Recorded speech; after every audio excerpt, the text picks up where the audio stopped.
Yo.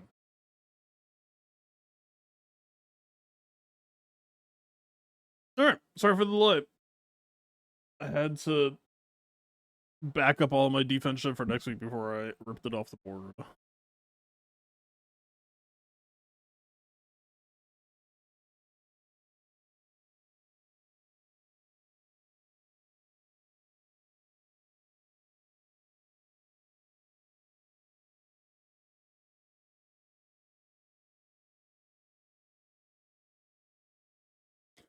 Alright, what we got here?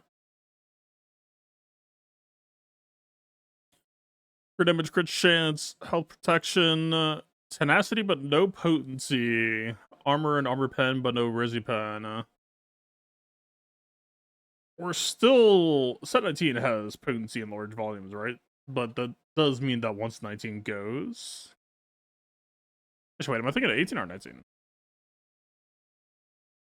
Yeah, no, I'm correct. Yeah. 19 has potency in crippling huge amounts. But yeah, once 19 goes, if 20 or 20, no, 21 does not have potency, that could mean that some opportunities start opening up. But for now, not an immediate concern. Obviously, no defense. And no Rezipet is interesting. Offense still just like massively low quantities to be hard to be interested in. CG's been very fearful of that. Alright, let's add a Amp Bag effect. Amp Bag was huge for a very recent release. Who was it? It would have some synergies with the new Omega Lead, but also could serve as counter synergy at the same time, right? Like if you use Batch or Howl. I assume the Amp Bag would be credited both positively for making target practice, but also if you just light a debuff on someone who wasn't a marked target, you would just lose all your stacks. So, not necessarily great for a bad batch. It is just something to consider. Just a solid effect for a lot of spots in general, though, of course. Damage over time, get protection up on light side is not so frequent. There are any characters that I'm not thinking of immediately.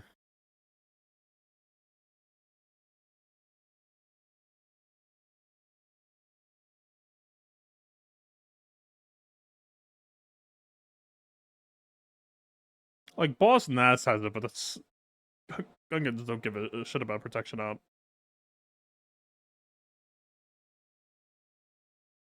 It's just like IG-11?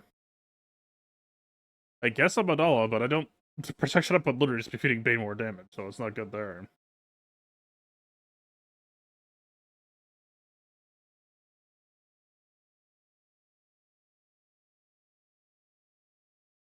It's like a very small list for a light side. We're talking like Old Republic. Let's see. Zalbar, Tarful, Mission. Yeah, not really. Nah. Not that crazy. Like I said, preload TM. Okay, good. There's very, like, the level 3s for the past, like, quite a few sets have been very good, so... I'm especially curious on what Darkseid's gonna have, because Darkseid is losing bulk, and Lysite is going to have bulk, and that's gonna make the next season very tilted in one way. Darkseid has Turn Meter, but now Lightside also has access to Turn Meter. Lightside, Dazer Stun, recover 10% health protection. This is an effect that I'm gonna say never matters, but so far it hasn't really been a reach for in a significant way. Critically hit, gain 5% CD. I think this effect is way too small. Like, people will shout out situations where it can proc, but it would have to be a very extended match to ever really give a shit about it, in my opinion. I am skeptical on this ever really mattering. Like, it would be better than nothing, but too small to really notice a lot of the time. Darkside Tank Revive returns. Okay, cool. Darkside buffs, powerful. But we technically have that in 19, right? Dark Side 2 buff stacking offense? I kind of lumped that in with the 5% crit damage. It's more proccable than the 5% crit damage. But, like, you know, if you have some character that's just taking a ton of turns, it's easier to imagine that building up over time, but I would still venture on 5% offense feels too small to really matter. Maybe it could end up being sleeper for something like SLK. Right, the way that Ray flows is interested in resetting turns so that SLK will go first again fairly often, that maybe this could end up proccing deceptively often in that case. Would you prefer that over, like, dark side buffs? I'm not too sure about that, but we'll see. But the turn, feature me with fewer than 4 debuffs, gain 30% potency. Does anybody know if this procs with Afrin for stat conversion? I'm assuming it doesn't. I know we've been in multiple metas in the past where people were like using it with Afra. I just never actually bothered to look into it. Does Bama with that? Yeah, but you're not. It's like protection up is just not the combo piece. You're never like, oh man, if I use Bo-Katan Mass Assist, my Bam can have 5% protection up now. Like, even if it was locked, I would still feel pretty whatever about it.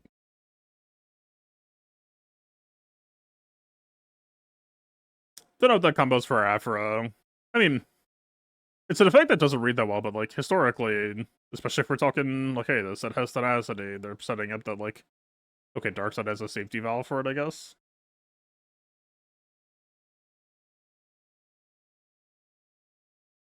Ah, wait.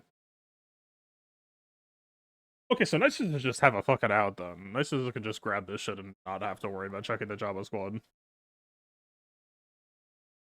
Fair enough. Let's see.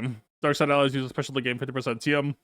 That's been floating around in a lot of Datacron sets recently. It's never the strongest option. It's just like, you know, it's decent value to grab. It's just it lies in this weird spot where it's not enough Terminator to really effectively lap in most fights, so it's just kind of there as like emotional security. So anything counter all mercenary allies have 100% defense pen. It's weird because Balin's squad is already so good at neutralizing defense that I don't know if this actually feels impactful. Whenever a mercenary ally attacks at a turn, they attack again once per turn. Doing 5% more damage for each stack of soldier fortune they have. Whenever an enemy attacks a mercenary ally out of turn, expose the enemy for 2 turns. The expose is unresistible. What's the most popular answer to Balin?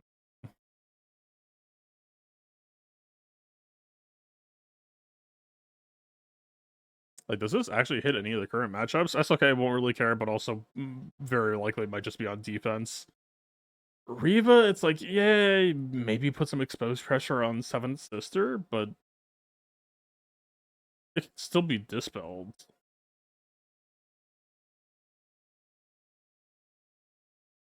Past that, we're talking like Gungans who don't particularly care about exposes. Apparently, people are using JML against Balin, which I guess might matter, kind of. I don't know, this doesn't seem...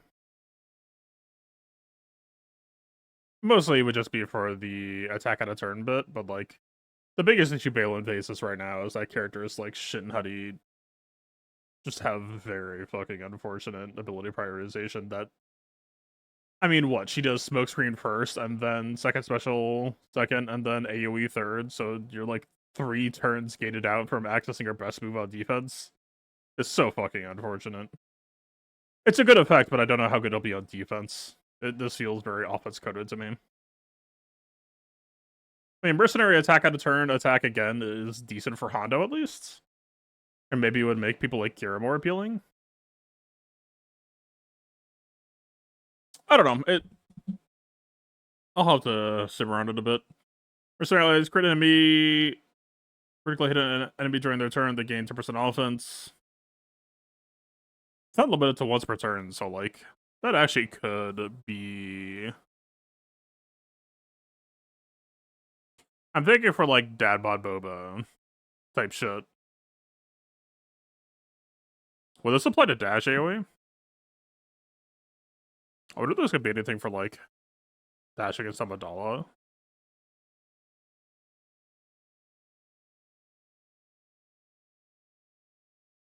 But you would still have to nuke on the decoy who doesn't have her shit. The enemy's turn, mercenary allies recover health protection equal to 50% of the amount of enemies recovered that turn.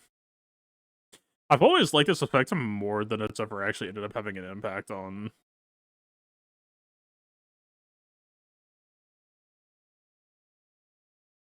I still hold a healthy respect for this effect.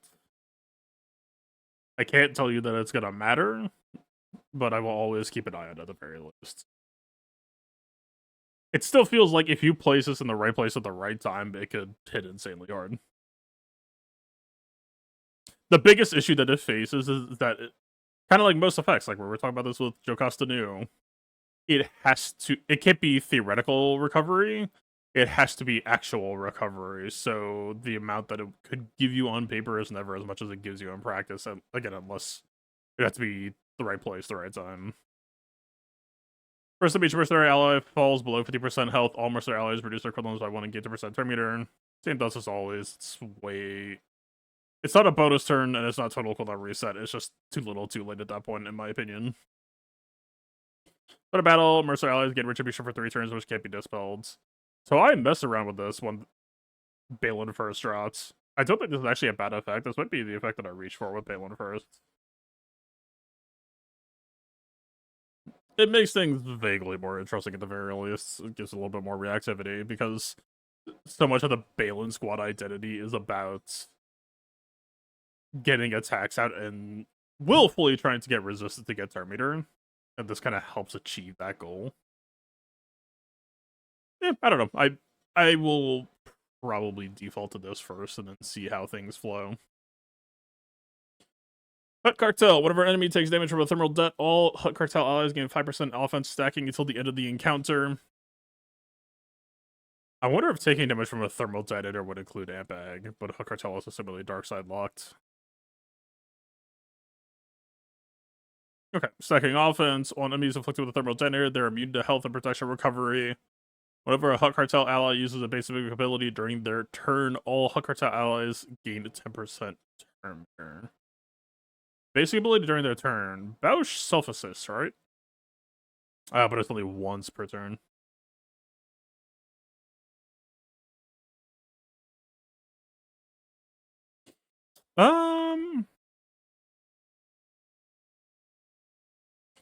It's dark side potency.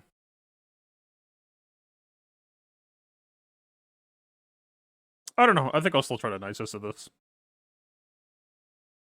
Like, yeah, Jabba could do lock detonators, but if you could just bonus turn out of it, it's what, 2 turns? 2 turns from Aaron can actually go fairly fast. Like, it'd obviously be high risk, but we have dealt with riskier shit recently. Like, imagine it this way, right? Imagine Jabba throws out lock debts. You Marin into Magic Stealth, that's like half of the duration already taken care of. Now, Magic Stealth is bugged recently. I've actually been like straight up attacked at Magic Stealth. But on paper, that could at least still buy you some time. Whenever a deep up on an enemy expires, the Hut Cartel allies gain 2% potency and tenacity stacking until the end of battle. That is a fucking problem. Now, we do have the level 3. So the problem as it is defined can only be so problematic for so long. I also wonder if Plague stacks count as being more than 1 debuff. Right? If you have 5 stacks of Plague down, would you no longer get potency?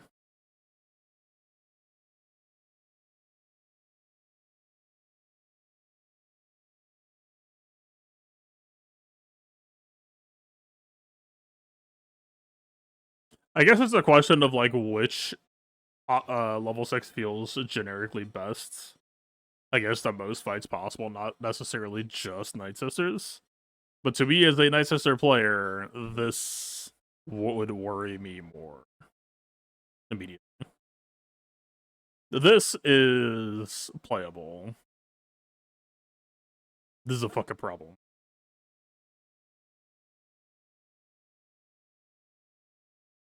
You just gotta survive, which is easier said than done at times.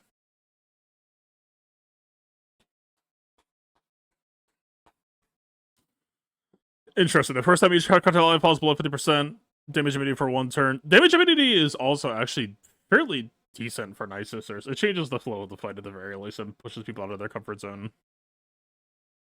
Asajj has some amount of counterplay, but if she dies first, then it puts you in a decently weird spot.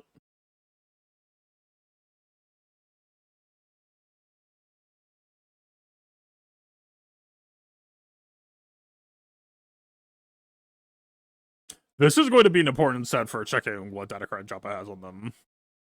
Damn. These three, like, any of these three, if I see it on a enemy Joppa squad, I think I will still feel okay attacking them, but you would really want to know what type of team you're fighting going in. So much of Night Sisters versus Jabba is check what their Datacron is and try to neutralize it with your own. And more than any other, this set has the most variety of ways that you would to counteract it. Whatever enemies are damaged at the end of the turn, Hakata allies gain 2% turn meter.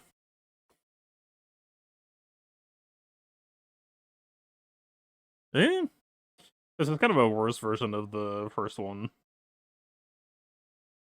I mean, it's not. It's giving you more ready turn meter earlier in the fight than the basic ability gated one, but whatever Hakata ally deals damage to an enemy and no other enemy's ability blocked, inflict ability block for one turn on the target enemy. That would call for Watts, because it's unresistable.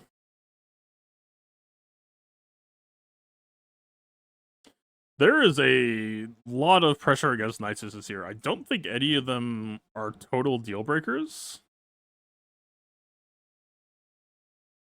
But there's a fuck ton more texture being added to that matchup suddenly. That'll be an interesting season. Plus, with the Huck Cartel Datacron being out, that will hopefully mean that people post Jabba more often, so we just get to play the matchup more. Cool. Smuggler. I have seen this. I have a thought on this. Smuggler allies have 100% evasion. If they are debuffed, they lose 100% evasion. Whatever smuggler ally critically hits an enemy, they dispel all debuffs on themselves. Immediately, my brain just jumps straight to L3 Watt. My brain has already been on L3 Watt. It was planning to be on L3 Watt for this week before the incident. But, this is just a better version of what I had in mind. So, that's pretty cool. L3 would just be a perma taunting dodge tank under this premise. Sounds real fucking tragic for anyone else but me. I guess the one thing I would say, any non-damaging abilities that apply dismount buff immunity like IPD would actually technically bypass it because they wouldn't do damage unless you had like an amp effect, but that's on light side. So it is not unsolvable. It's just extremely fucking funny. Whenever smuggler allies gain prepared, they gain tenacity for 2 turns. Whenever a smuggler ally evades an attack, all smuggler allies recover 10% health and protection. I didn't even read that part yet. I just read the dodge shit and the debuff clause. When you evade, you heal. Jesus fuck. And it's a team heal, not even.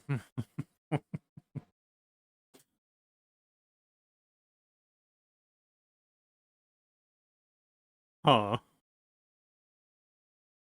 And the enemy that was evaded is inflicted with DOT for 3 turns, which can't be resisted. Damn.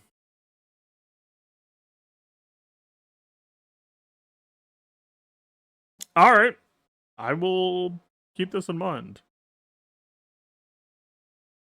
We're gonna have to pull up the Mercenary and Smuggler list in a bit. Whenever a Smuggler ally is critically hit, they gain crit avoid and crit chance for 2 turns. That could actually also be interesting. It's obviously the first one is way spicier, but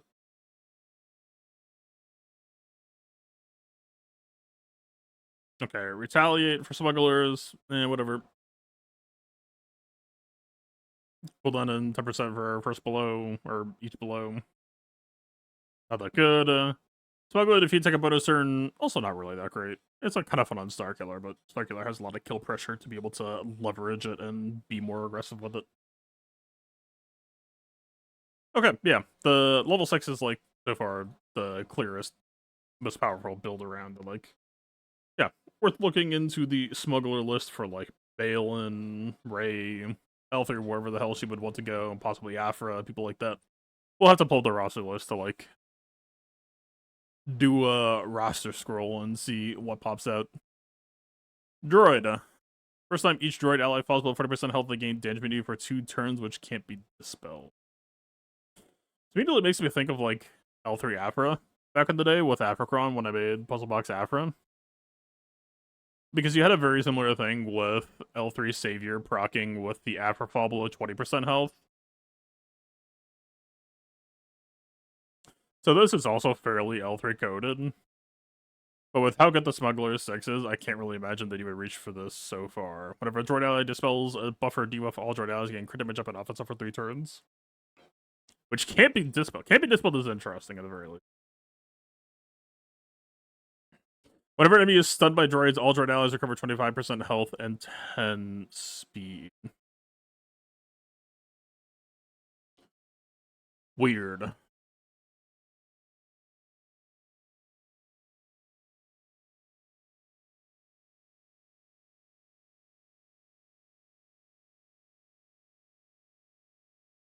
I feel like Smuggler is going to overshadow this. Obviously, there's plenty more droids than just L3.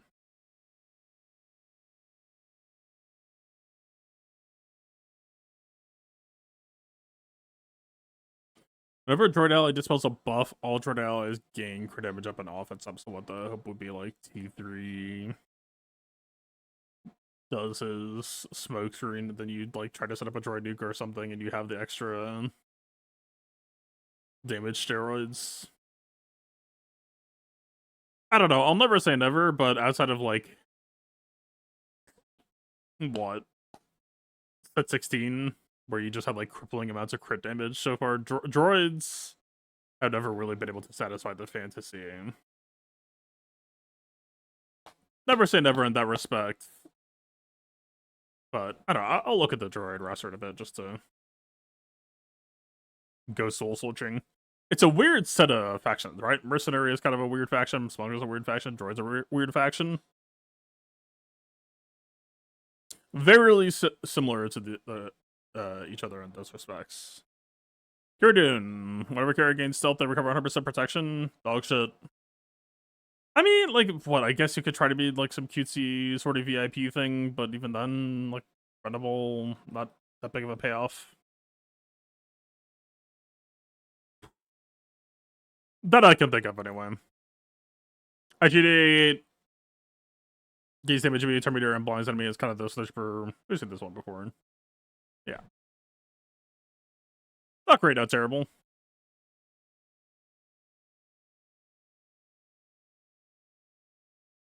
Conquer inflicts a debuff. They recover 25% of their max health and protection, limit once per turn. Very underwhelming. Maybe if there's ever a case where you were worried about, like, Mon Mothma's ability to survive some super close fight, but that sounds so specific. Whenever an enemy is stunned, Dash Rendar takes a bonus turn. That's actually mildly terrifying. That's very terrifying.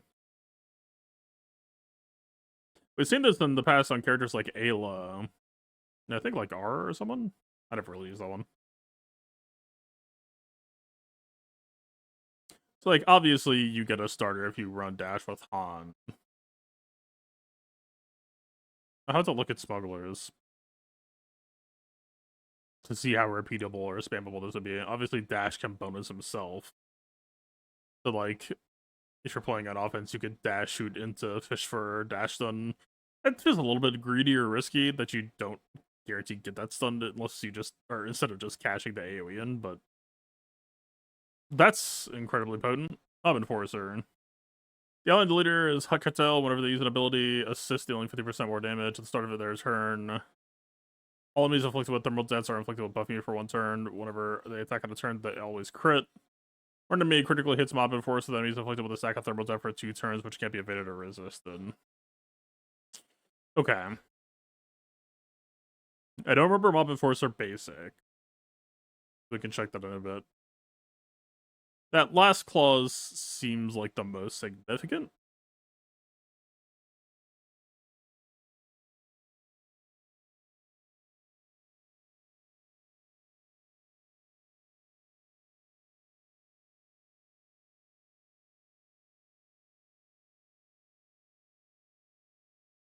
I don't know. There's maybe some sort of right. This is almost like a Java scavenger situation, and Java scavengers can obviously like most times isn't a big deal, but when he hits, he fucking hits. I don't know. Like maybe it'll be some sort of a funny thing where like my pet posted Mon Mothma. Yeah, she's the Popper no special, but that assumes that you get to take a turn.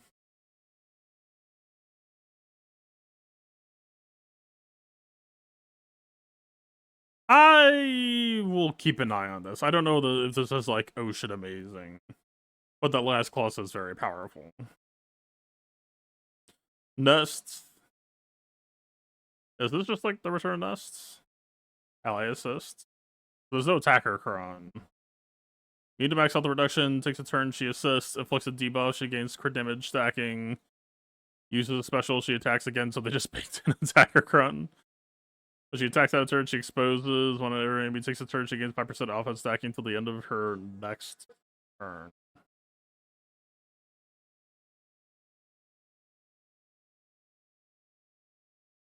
I didn't think this would be back so soon.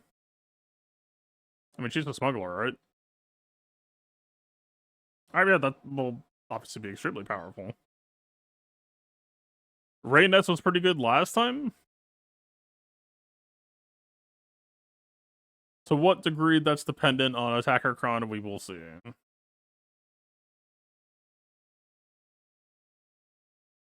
Morning Guard, a summoning counter. Morning Guard gets 5 stacks of Mike on this gun, however, supposedly 50 speed and 20% counter chance for each Huckertail ally. Whenever Game Guard inflicts damage over time, he gains riposte. While taunting, he takes 30% reduced damage from enemies with damage over time. Whenever Game Guard removes Terminator from enemy, reduce the cooldown of his abilities by 1. The sound is dog shit? Why? This sounds like bait.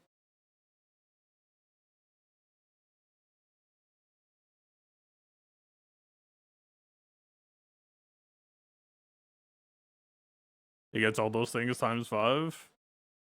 I've always sat there and said, man, I wish my Game Guard had 500% potency. 25 stacks of my kind of scum. Isn't that just mastering?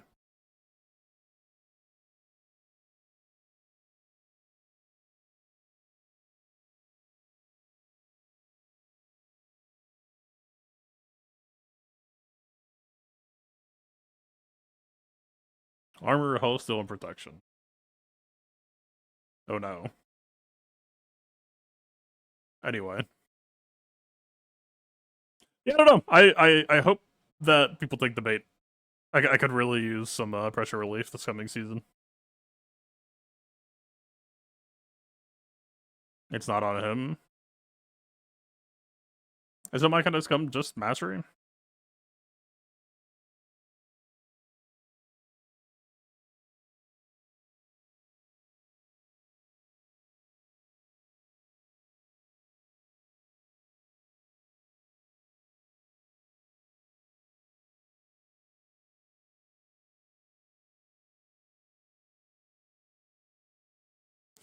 Somewhere around here.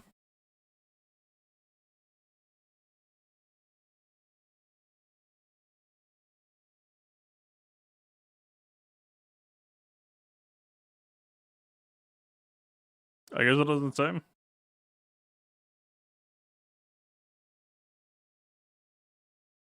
Yeah, I'm telling you, it's fucking bait. But hey, you know, don't let me stop you. You should definitely ordain your Game Guard. That would be oh so terrible.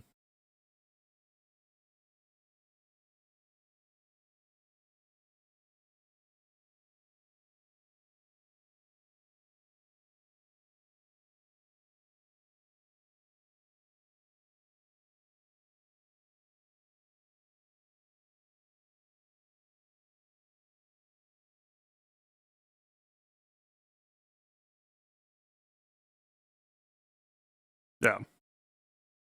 Maybe if they give him 2,000 speed, it'll be more impressive. Already 20,000. The timeout viable strat.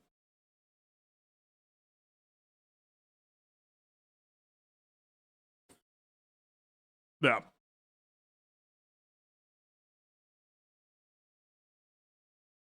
Not concerned. Stab. Whatever stab deals damage to an enemy, remove 25% turn meter from that enemy. That... So stab takes a bonus turn. This sounds pretty decent, actually, but to the start of battle bonus turn, you don't actually get any value out of this. But if you turbo out stab, you get a little bit of leverage.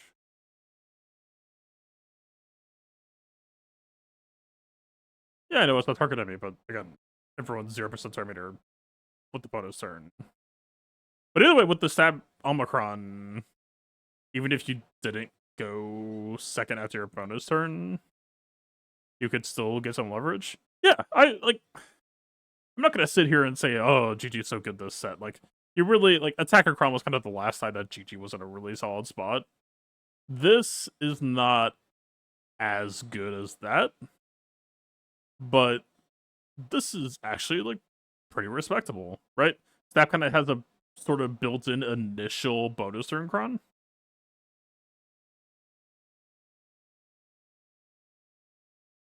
Yeah, I will mess around with this. I will limit test this. Assuming that there's any, like, reasonable candidates, but you could do a lot worse than this. This is something the team is interested in. My kind of scum equals 10% max health and defense, so Game Guard will get 250% max health defense, 5% potency, 250 speed, and 100% counter chance, and he will still be a dogshit character. This is the problem. I'm not fucking touching Game Guard. Y'all can have fun with that. I will stay at Relic 3 with the Zeta off. You know what the fun part about Plague is? It does percent health damage. So his health is increased by 250%, and so is Plague.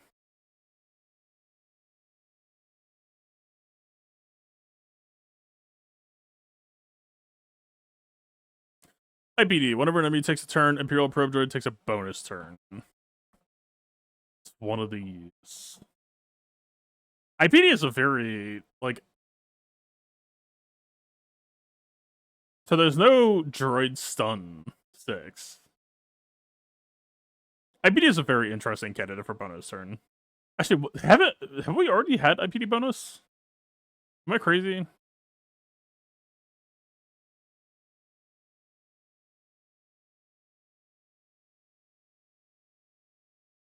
I want to say, like, sometime around set 6 or something, there was one that I remember vaguely being around, like, Lord Vader.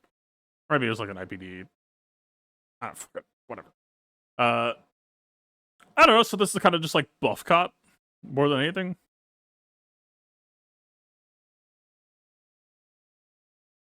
This isn't, like, insane. It's decently annoying. Obviously, Afro is, like, very much in the market for this.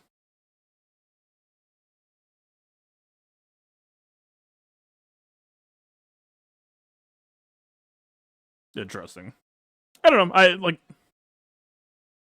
Powerful effect on a less powerful character, but Afro will stack very aggressively, so that's not nothing. Greedo... Bulky Greedo...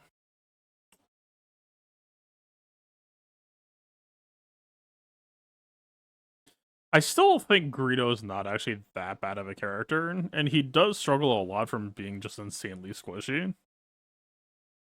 But I don't think this will justify him. It is the sort of thing he is interested in, but I don't think it pushes him over the top.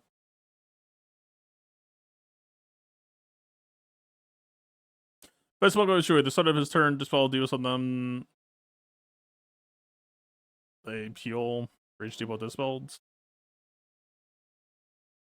There's something vaguely happening here with, like, the evasion that you lose when you're debuffed. It's, like, kind of in conversation with that, but character's not slot efficient either. Embo. Whenever Embo critically hits an enemy, he gains 10% CD, death pen offense, max 10% until the end of battle.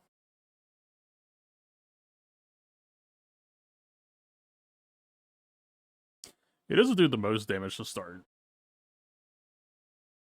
He gets an okay amount of hits in.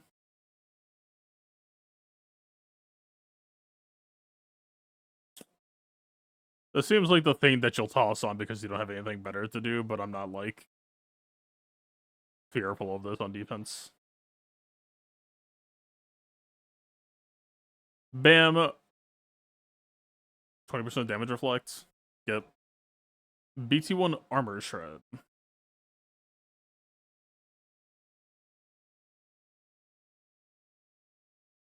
So BT1 goes before 000, then 000 could just call on that armor shred.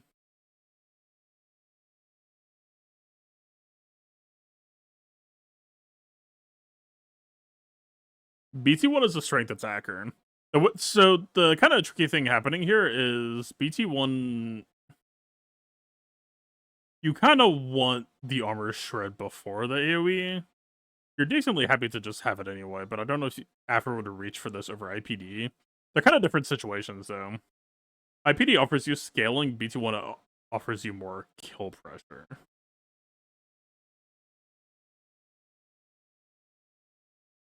This is considerable. I don't know. I will probably try to grab one and have it handy.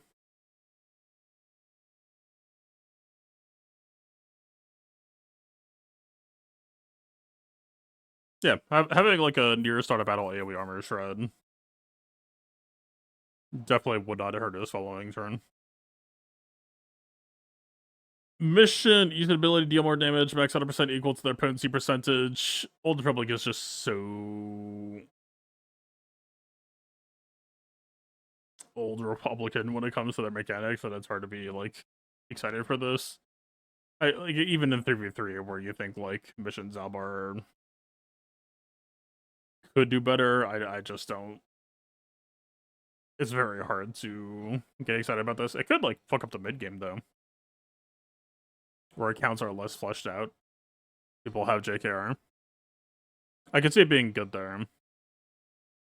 JKal, whenever he gains a configuration, he gains 5 stacks of Impetuous until the end of the encounter. Whenever he uses Impetuous Assault, which I think is the ult, he gains 50% Death Pen and offense, 100% offense for 2 turns. Is this trying to advertise itself as defensive utility? Obviously, it'll get you turn 2 instead of turn 3.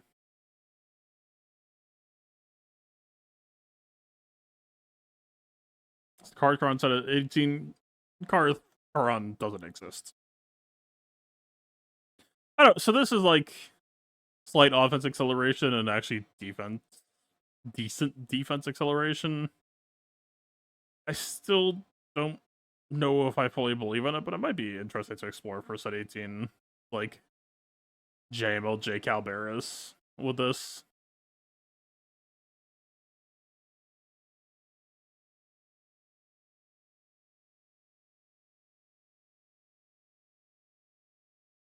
I don't know.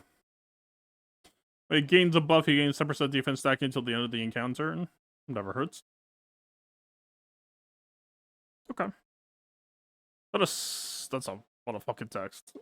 At the start of the encounter, all allies gain 100% max health, 50% max protection, and 25 speed for the rest of the encounter, and defense pen up, or defense up, for 2 turns, which can't be dispelled.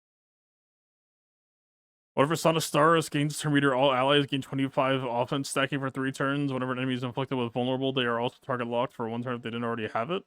Whenever a scatter ally uses a special ability, the target enemy loses 40% turn meter, which can't be resisted. Whenever a rebel or scoundrel ally attacks an enemy with target lock, they gain retribution. Whenever an ally is defeated, Captain Han Solo gains a bonus turn skill resets and allies recover 50% of the protection.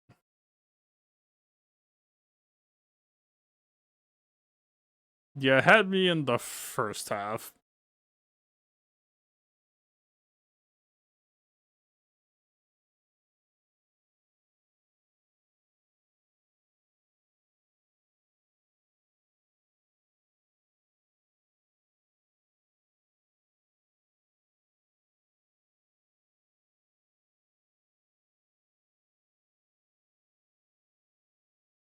I think this is also bait.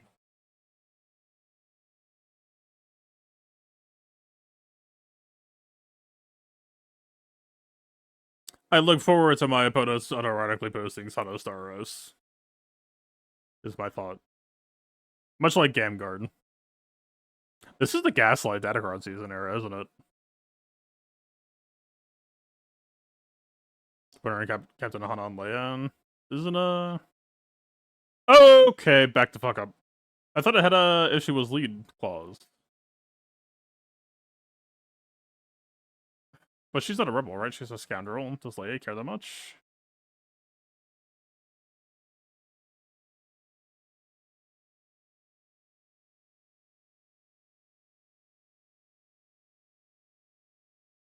Okay, this is... okay, I take it back. This is more like Palcron. Palcron was very fun. Sana is just about as useful as Pow is for a plug-and-play Palcron.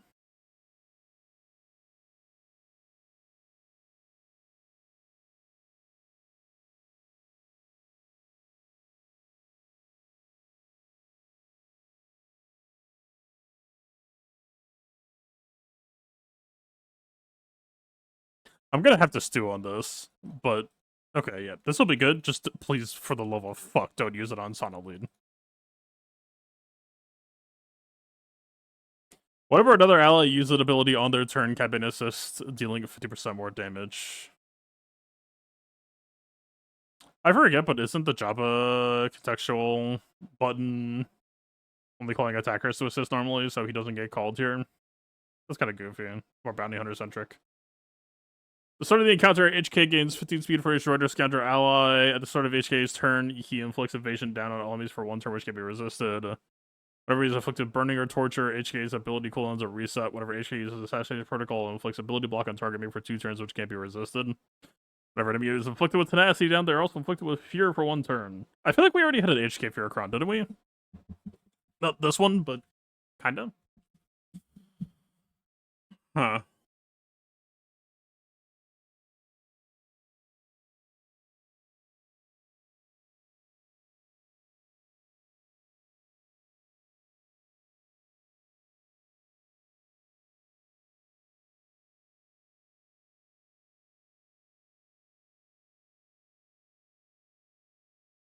We already have something vaguely similar with, like... Oh, wait, but Bank of Sphere isn't working, is it? That would explain kind of why you haven't seen it.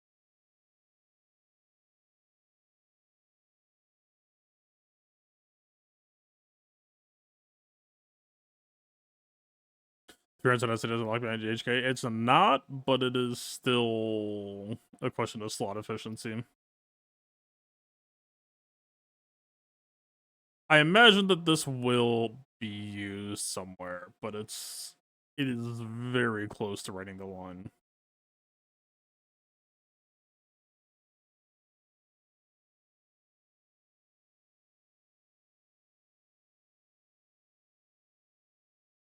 Right, you have characters like Enoch that just like shut off the enemy team from critting altogether, and that isn't necessarily always the best idea. That like, yeah, modifying tenacity down is a good thing. Fear is a pretty good thing. It's hard to assess.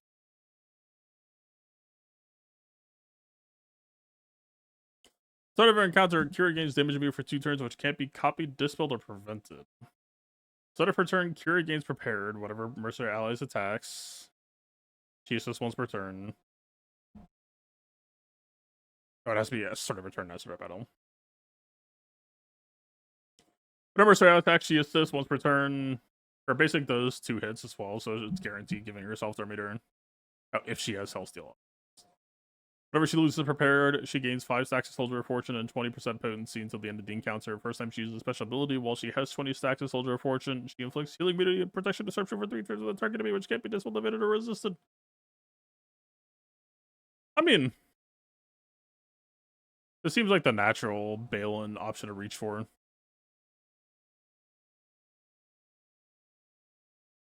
I don't know. It's not a bad package of shit.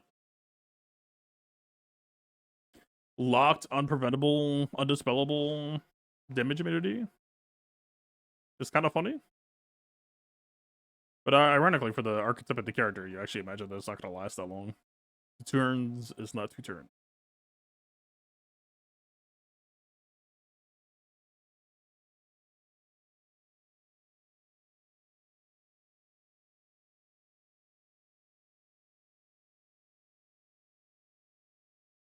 So what? She starts at Soldier of Fortune. She has to lose Prepared twice.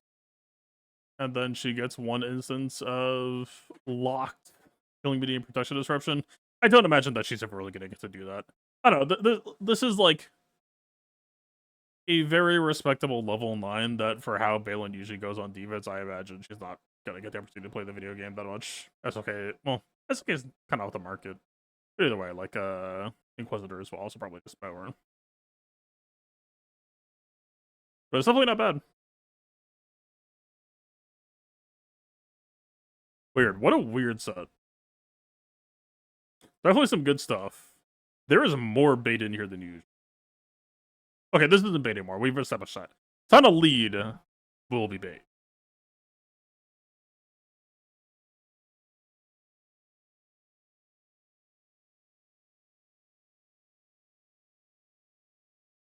It'd be easier if I just went on Dodgy Jane.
Oh, I'm gonna hate my life for having to do this later.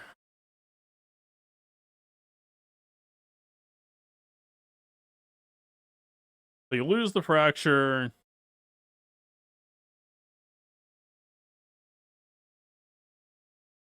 Yeah, you lose Fearless.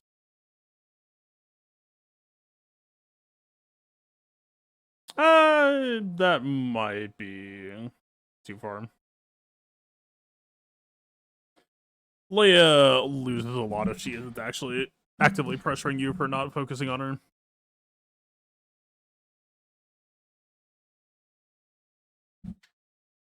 Alright, let's see.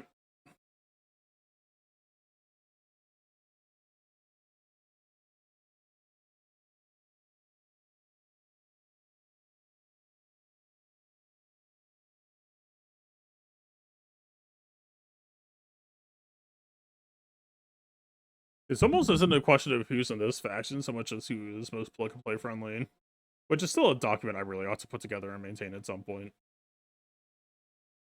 Bad Batch are, Bo-Katan is...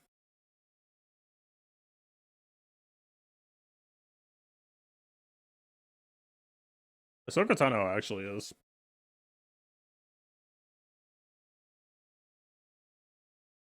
Is that slot efficient?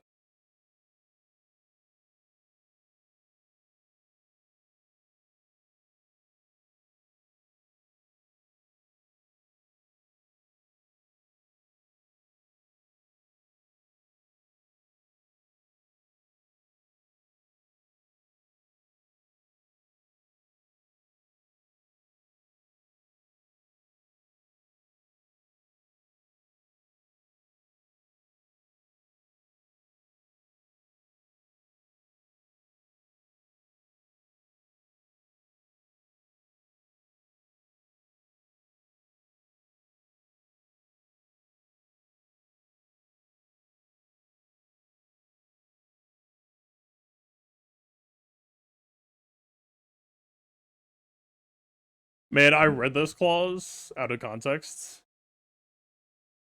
Like, oh shit, she can plug and play and gain Terminator and proc that effect, whatever. Nope. Nope, that's Hunterlian. Nope. Not a real character. Whenever is inflicted with target locks on a gains 5% Terminator.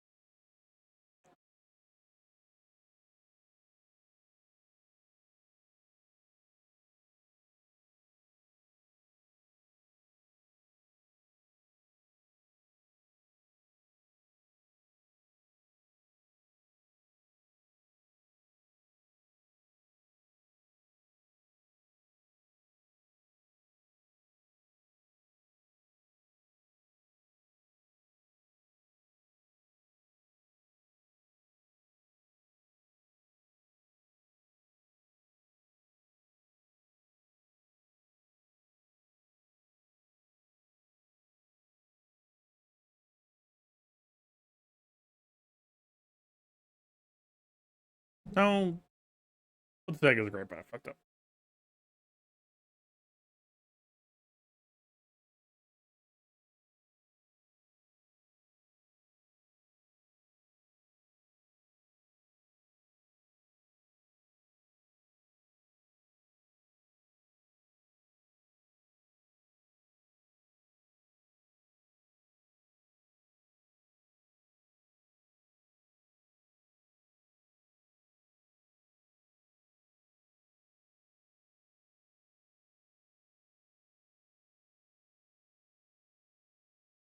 Bo-Katan, yes. Balin, I want to say yes.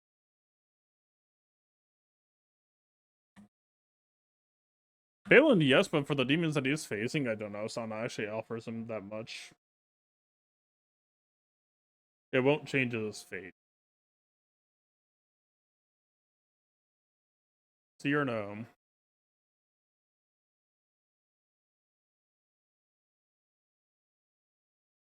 For GG, stab is, otherwise the double health would be funny.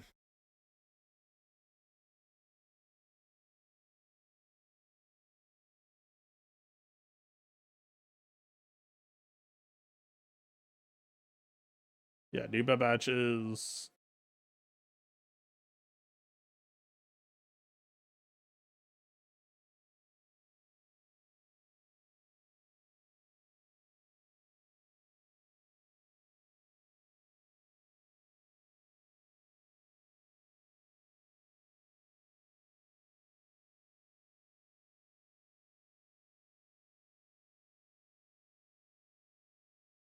Maybe there's something funny kind of happening between Sana Staros and Gigi, where like Gigi makes target lock, she gets Terminator, she gains Terminator, she gains offense, or no, allies gain offense, and then like you try to like ramp up B1 or something, but that sounds pretty unrealistic.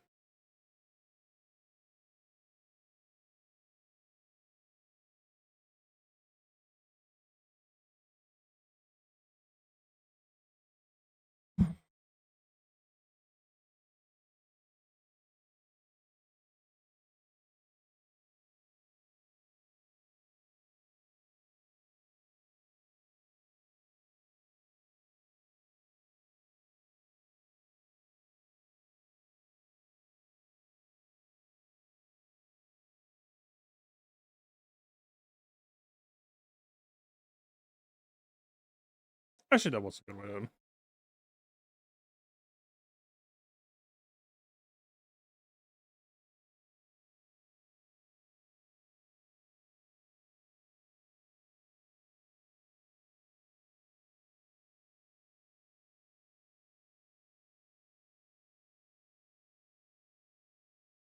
Actually, it is hitting here a decent amount. We've got target lock, we've got all allies stacking offense.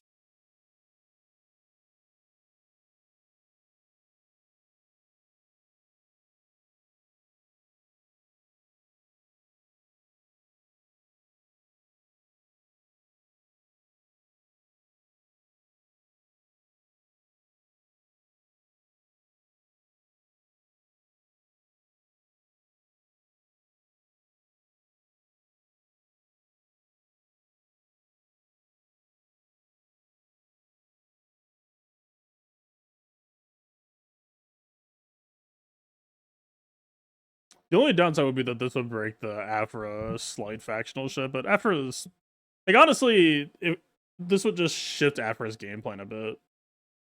This seems pretty considerable.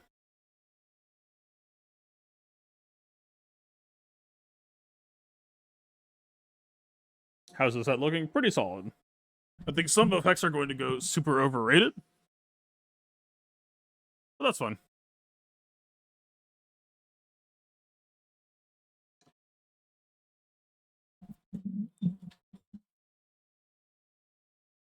It's got some good flexible stuff to contemplate. It's a fun set to think about, is I think my current stance. Oh yeah, then Hunter has the Krun.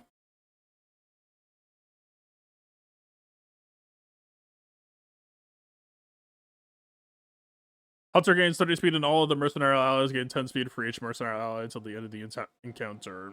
Hunter is immune to ability block with an increase in torpedo reduction. If all allies are mercenaries, marked enemies deal 50% less damage. Whatever marked enemy deals damage to a mercenary ally, dispel all debuffs on that mercenary ally and they recover 50% protection. Whatever Hunter inflicts a marked enemy, dispel it and inflict a marked them for 3 turns, which can't be dispelled or resisted. Call all mercenary allies to assist. Whenever a mercenary ally takes a turn the equivalent of Hunters, this will hurt is reduced by 1. I would say this slots in. It's like a slightly more powerful than Balenkron, but I imagine this will just be yet another Balenkron where it just ends up going to whatever team is most interested in whatever stats you have rolled. Which continues to appear to be unchanged, unfortunately. Some would even say frustratingly. Although it looks like maybe the crazy stats are gone now. Is that true? The offense looks a little bit higher, but like 10 to 20 offense for level 8 doesn't seem that nuts. So maybe it's not as crazy now. Maybe it's just the same. Am I incorrect?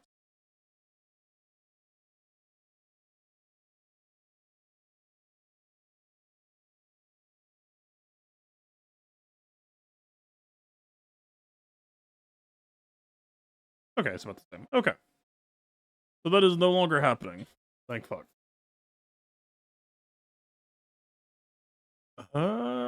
Interesting. I mean, it'd probably be a thing that you'd rather keep around still. The fact that it's all allies being mercenaries, though, like it's a mercenary crown, it's not really a hunter crown, is bizarre. Because I can't imagine that you would want to reach for this over the other options the mercenaries have at the moment. Like, the mass assist is decent.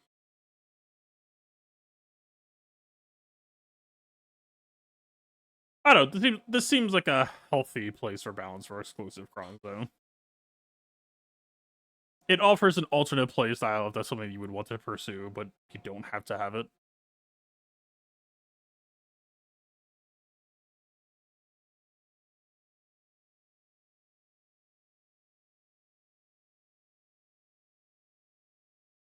What's the team that is Merc only? Probably just Balin. There isn't really another Merc team.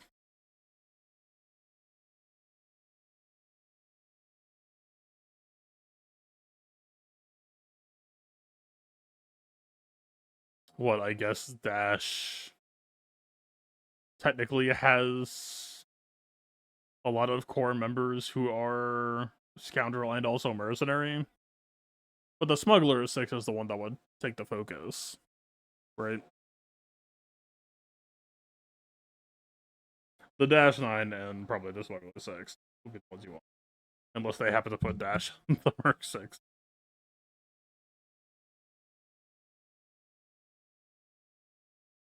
GC3's viability?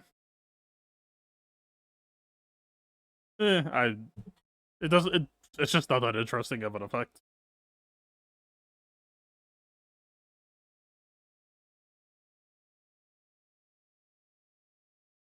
This doesn't read to me like, oh man, this character can do some crazy stuff.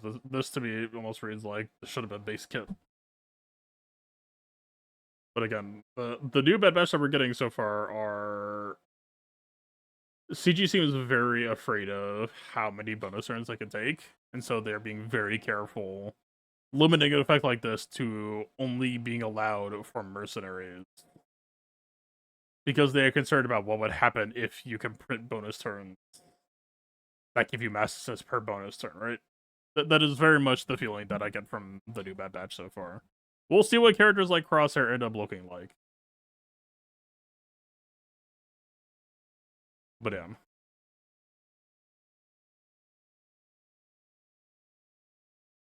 Am I the best stat for this set? Questions like that can't really be given proper answers because it's always situational. But no, I mean, tenacity will be great sometimes, bulk will be great a lot of the time, crit damage will be great a lot of the time. Just depends. A lot of characters don't have good armor pen base to start. Some characters don't use armor pen, period, because keep in mind it's armor pen, not defense pen, so resistance and special damage characters do not benefit. I guess my answer is no, not really. Sometimes maybe.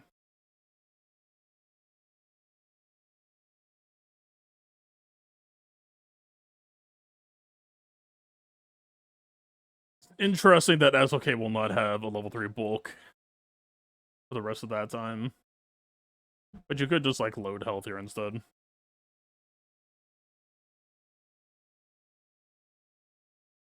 You just load up a 100% base health Datacron for Dark Ray to again double.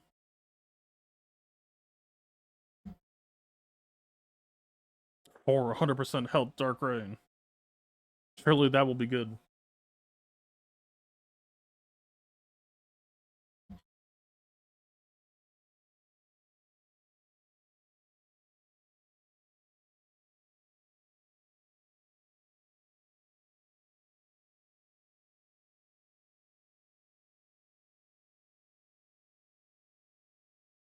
Weird. It's interesting. There's a lot of moving parts. I think the season or this Datacron set looks like it has a fair amount of flexibility for people to carve out play styles that are unique to each other. And I think that's a good thing. That seems cool.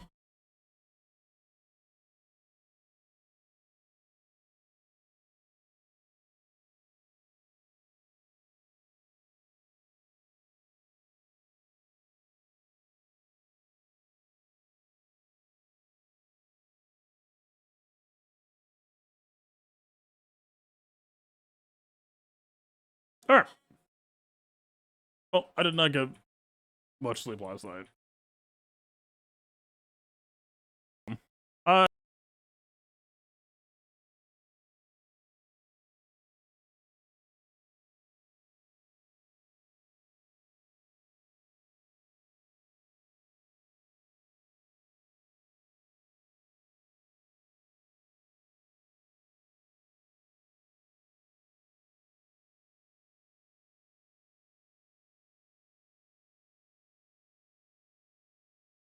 audio gone. Apparently hitting undo also changes my setting. I did not get very much sleep last night. That's what I said. Or at least I did not get high quality sleep, so I might call things here.